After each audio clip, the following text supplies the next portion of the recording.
tôm say chả hơi đây xàm lôi chim tô dân tôi xì sang tích xàm lôi tục sang te côn đây sang te hái te nhau ạ đấy con nghe xàm lôi tục sang te này ít te hả thế mà êm mơ lung mấy mà chiết con đó tôm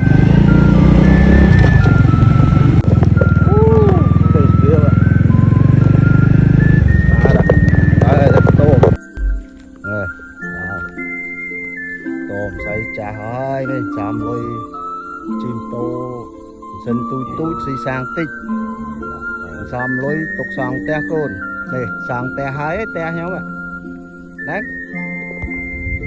con nghe xàm lôi tục sang te này ít te hả thế mà êm